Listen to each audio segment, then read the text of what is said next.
So I picked up this oak library table at an estate sale, and the top is pretty beat up.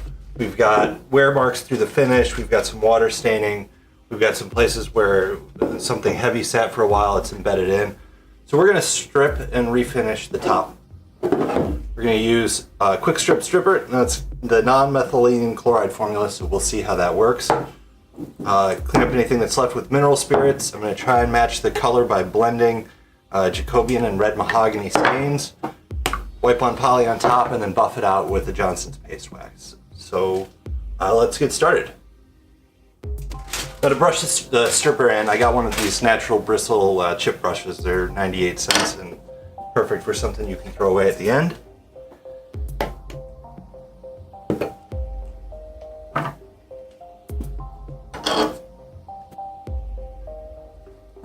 Now with the stripper, you want to just brush it on and then leave it, not keep working it into the surface.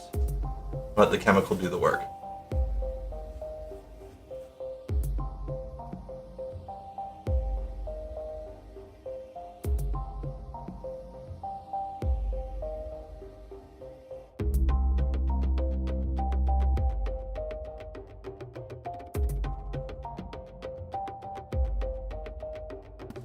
And we're back.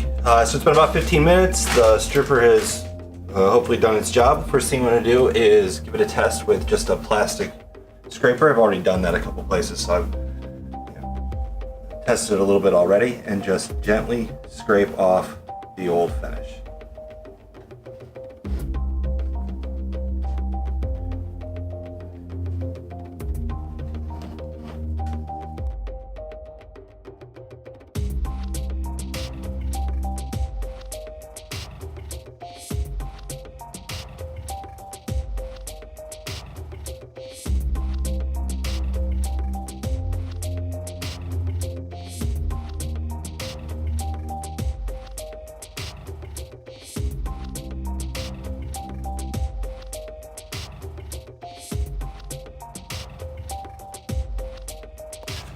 So we're going to switch over to run CitriStrip, and I didn't have great luck with the mineral spirits taking off the last little bit of haze, so I switched over to denatured alcohol, and that seems to be working great, as well as some new Scotch-Brite pads. So let's get started working on the legs.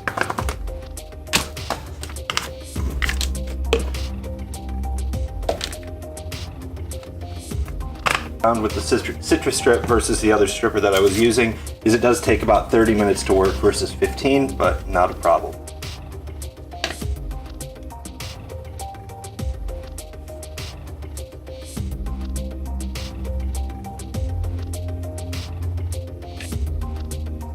It's been about 30 minutes and time to scrape.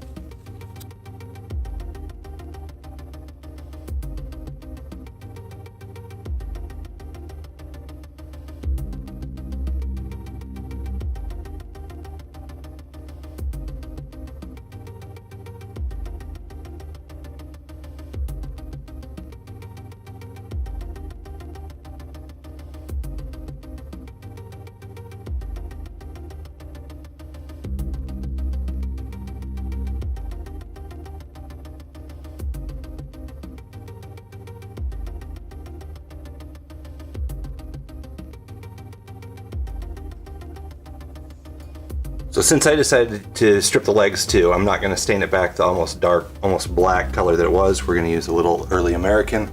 Just wipe it on, let it set for 15 minutes, and then wipe it off with a clean rag.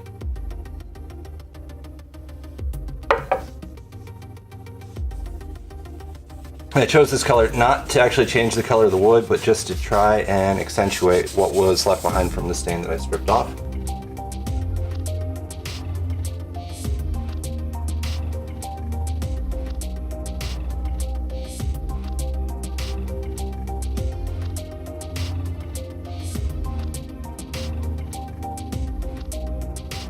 This isn't really a trick, but one thing I always make sure to do before sealing up a can of stain or finish or anything else is just take a clean edge of the rag and wipe around that drip edge so that the cap gets a nice clean seal and it doesn't stick together when you try and open it again.